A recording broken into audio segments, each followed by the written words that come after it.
Hello and welcome to another video about the life of a software company with Easy8. In today's video, we will focus on organizing continuous development of a product.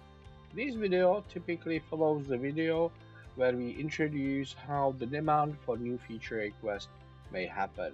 So let's get started. Organizing software development is a complex job.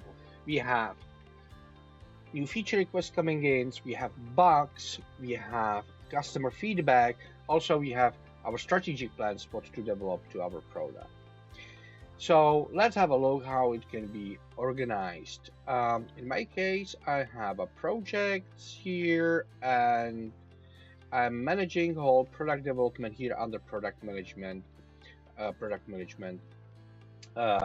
project, which is in this context rather for a folder. There are a number of ways how to organize development. In our case, we have a product divided into some functional areas, and these are represented here as a sub-projects.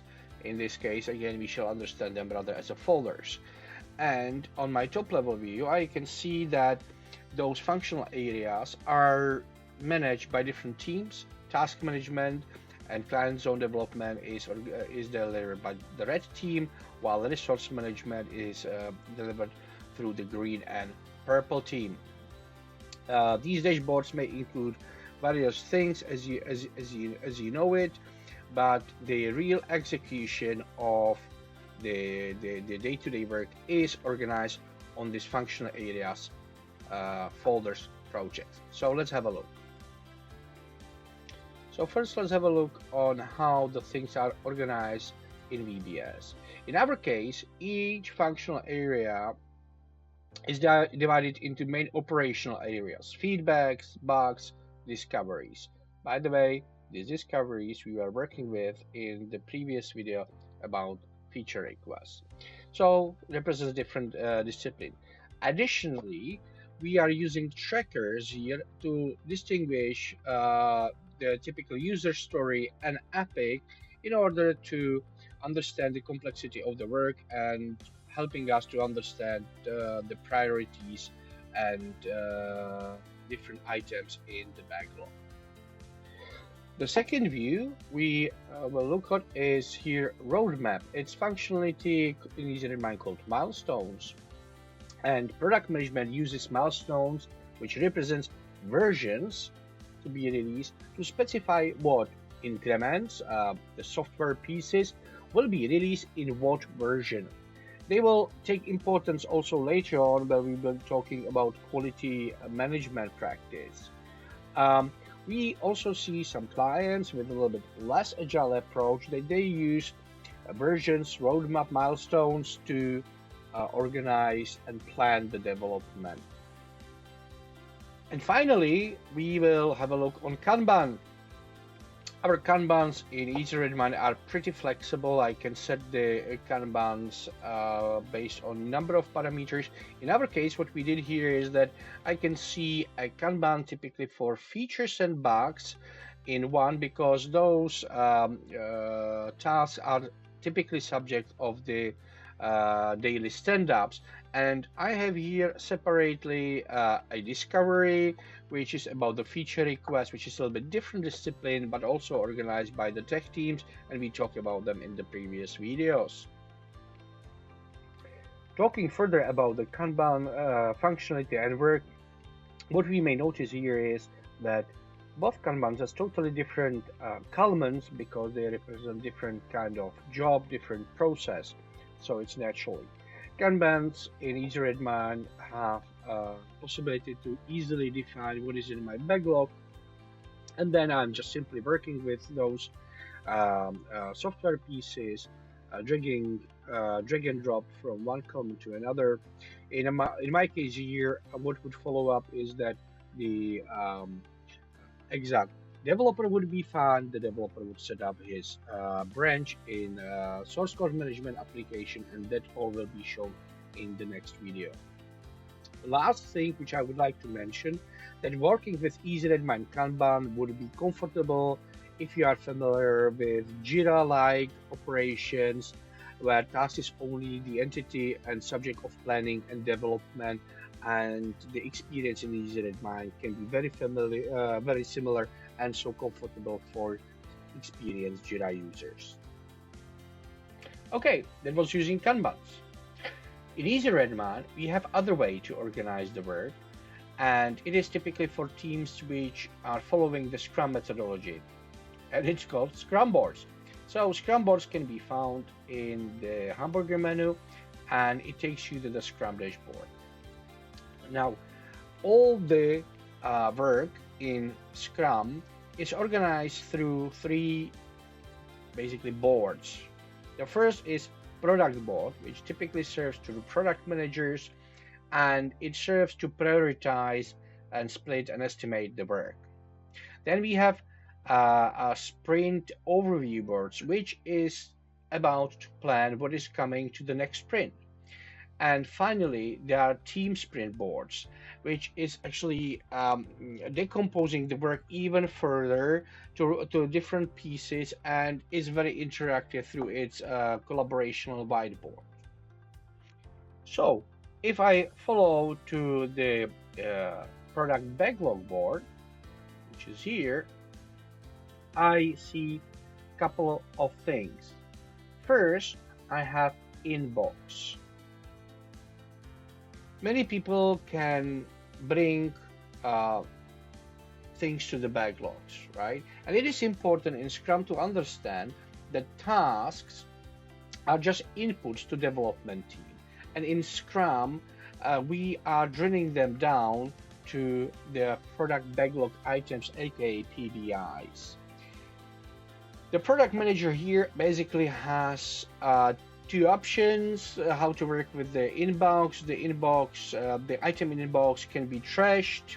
It's right here, and because it's maybe some nonsense, or it can go further and send it to refinement, where actually happens that from the task happens the product backlog items.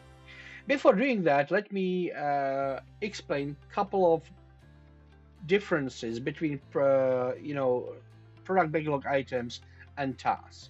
First, PBIs are designed for the collaboration and its simplicity. Second, it is easy to split PBI into two smaller pieces. So creating these PBIs is much faster compared to the task, avoiding different custom fields which are not necessarily in this point of time. Additionally, there is no data like assignee on the product backlog items because in Scrum methodology, the whole team is responsible for the outputs and outcomes. And in general, the PBIs are optimized for the Scrum process. From this refinement until through the sprint work and all the way to the review. So let's do that.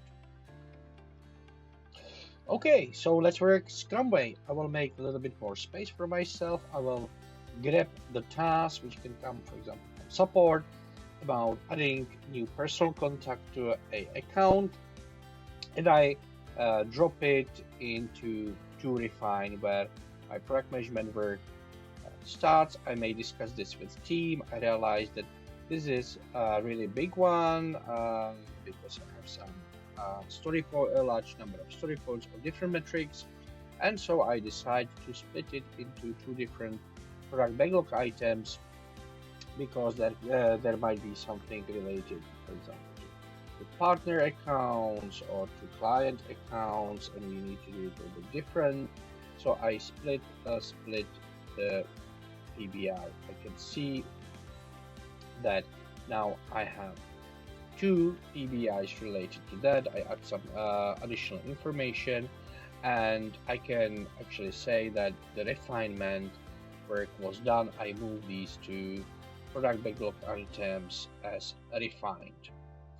So with this, I can move to my sprint. My current sprint is here. I always have here the sprint goals. That's important. So each sprint has certain goal. Also, I have my backlog here, which is actually only product backlog items. Here, as a refined, I will find my new my new ones, which I just worked on. But also, I see that I see what is being worked in this current sprint. I see what's done, what's not done.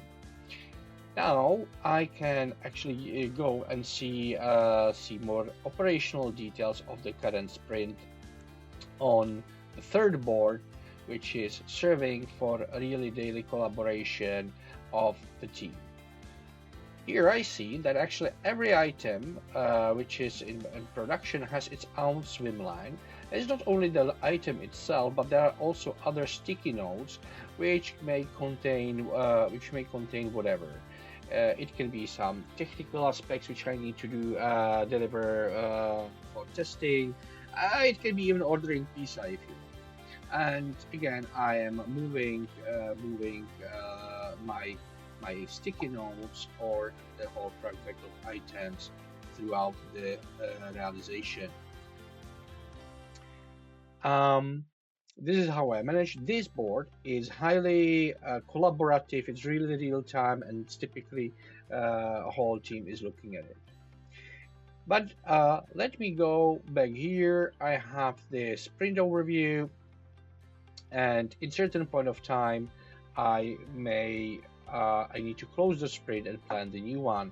So typically, some unfinished things may need to go to the next sprint, and also I know that the things I would like to I refined recently, I want to deliver in the next sprint as well. So I can close this sprint, and this we will put it to done. So nothing is in working. It's either done or planned for the next sprint, which is what I like. And I close this sprint and plan new one. And on this screen I can finish the planning and I can start the sprint.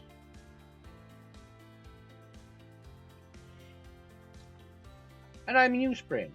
I will add new goals of this sprint, which is that I want to handle personal contacts.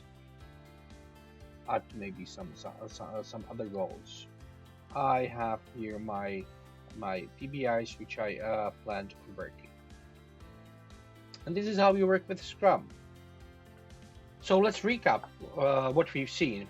We have tasks coming in to the development, which may origin at a client, support, sales, whatever. We are turning these tasks to simplified thing, which is called product backlog item. We can split them, make more. We are making pieces which are handleable by the Scrum teams. Then, when we refine such a product backlog items, we plan sprints. We have always something to be done, something finished, or something we cannot finish, and we need to plan it for the next sprint and add new things coming into the next sprint. We manage goals of the sprints, and then there is a collaborative instrument within one sprint where each product backlog item is accompanied with sticky notes, which can define different work which needs to be done along the product backlog items to finish. For the sticky notes, I can work also with templates and definitions of done. At the end, I may see some dashboards and understand the work. And that's it. Thank you for watching this video. The next video continues in this flow and is focusing on source code management and its integration with the plan done in Easy8. Have a great day. Slavik out.